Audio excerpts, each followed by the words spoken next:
Donald Trump shugaban ƙasar Amurka ya ce yana da yaƙinin sabon jagoran addinin ƙasar Iran Mujtaba Khamenei ya mutu baya raye bisa dalilan da ya bayyana, kuma za mu kawo muku su ku ji.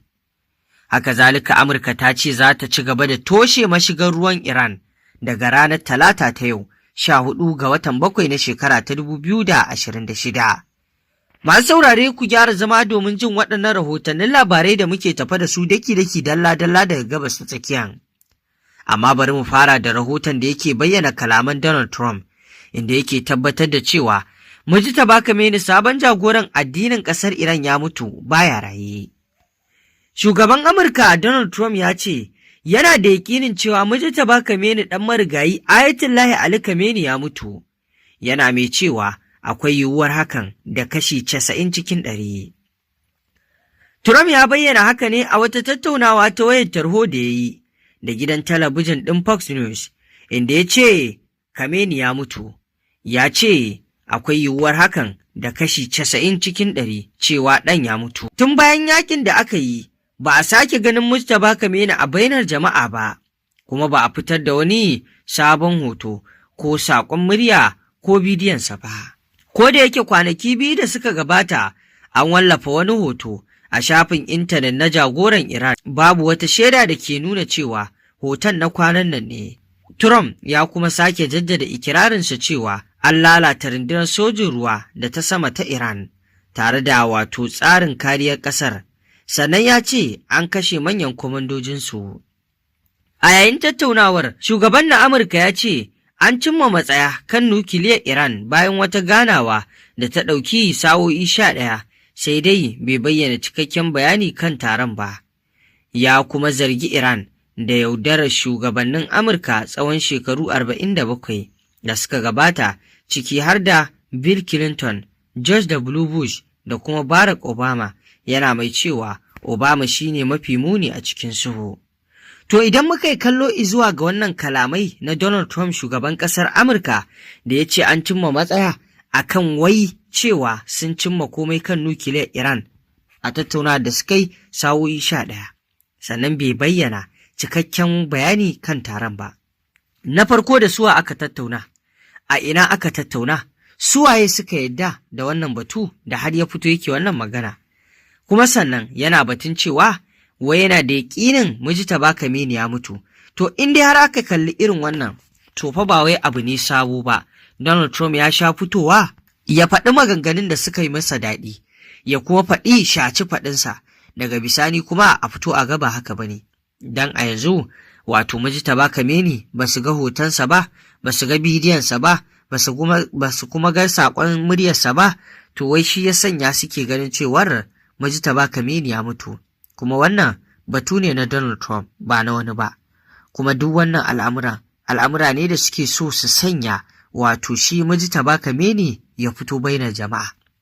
Idan kuka lura, akwai take-take da Donald Trump suke ta yi dudan su fito da Mujtaba Khamenei ya fito fili, domin su san inda yake. Wannan shi ya sanya suke ta take-take si ta faɗar maganganu a kansa domin ya fito ya ce gashi fa bai mutu ba. Tun a watannin da suka gabata, irin take-taken da Trump suke yi kenan domin su tunzura wato shi Mujtaba Khamenei ya fito fili. Amma kuma ya riga ya san duk irin take-taken da suke, ya san me suke shiryawa, shi yasa har yanzu bai ce open ba akan wannan kalamai nasa.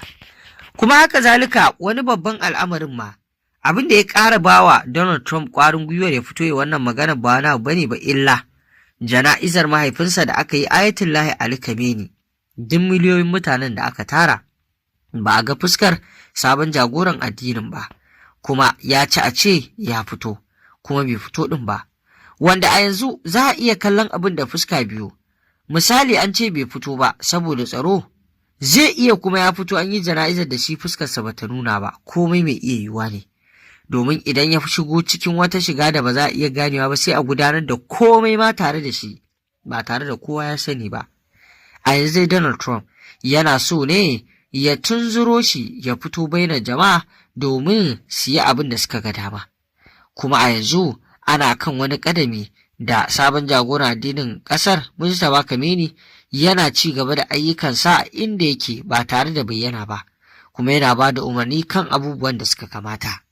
To kaga menene sai ya fito bainar jama'a, menene sai ya fito fili. A yanzu dai take-taken nan na Trump suna so lalle yanda suka ci alwashin shi ma duk wanda aka naɗa a matsayin sabon jagora addinin ƙasar za su kau da shi, to shi ma shi yasa yanzu suke ƙoƙarin duk wani tarko da za su ɗanawa Mujtaba Kameni. To yanzu kuma bari mu tafi zuwa ɗaya rahoton da yake bayyana cewa Amurka ta ce za ta ci gaba da toshe mashigar ruwan Iran daga ranar Talatan nan ta yau, 14 ga watan 7 na shekara ta 2026. Rundunar sojin Amurka mai kula da yankin gabas ta tsakiya CENTCOM ta sanar da cewa za ta ci gaba da toshe zirga-zirgar jiragen ruwa da ke fitowa daga tashoshin jiragen ruwa na ƙasar Iran daga yau ɗinnan Talata 14 ga watan nan da muke ciki. A wata sanarwa da ta wallafa a shafinta na X, CENTCOM ta ce matakin zai fara aiki ne daga ranar Talatan nan ta yau, inda zai shafi duk jiragen ruwa da ke zuwa ko suke fitowa daga tashoshin jiragen ruwa da yankunan gabar tekun ƙasar Iran. Sai dai, rundunar ta ce za ta ci gaba da tabbatar da zirga-zirgar sauran jiragen ruwa cikin aminci a yankin, amma na Iran ne kawai matsalar. Muddin ba su karya dokokin da wato takunkumi ya bada ba, wato su jiragen da ba na Iran ba, za a ba su ci gaba da wucewa da zirga-zirgar su muddin ba su karya dokokin takunkumin ba da aka sanya. Inda jiragen ruwan ƙasar Iran da abin da ya shafi Iran za ta ci gaba da wato toshe shi.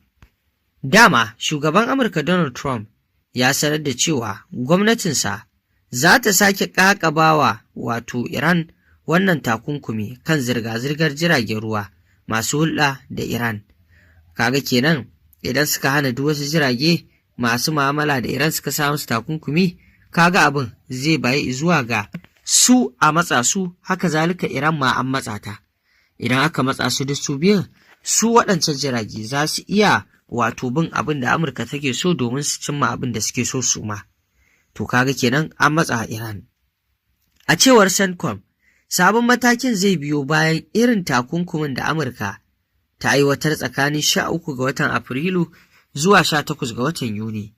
Sanarwar ta zo ne bayan Iran ta sanar da rufe mashigar Hormuz har sai abin da hali ya yi, sakamakon sabon rikici da ya barke tsakanin ƙasar. A yanzu dai waɗannan matakai da ƙasar Amurka ke ɗauka tana ganin shi ne hanyar da za ta iya janyo Iran ko ta sanya Iran dole ta aminta da dukkan tsarurrukanta da ma bukatun da take so ta cimma.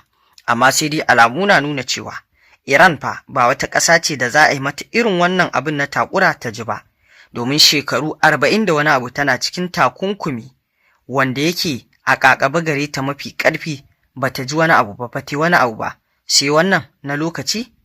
To masu saurare, ƙarshen rahoton ke. Me za ku ce kan wani abubuwan da ke faruwa tsakanin ƙasar Iran, Amurka da ma Isra'ila? Muna so mu ji ra'ayinku musamman kan waɗancan kalamai na Trump. Mun gode.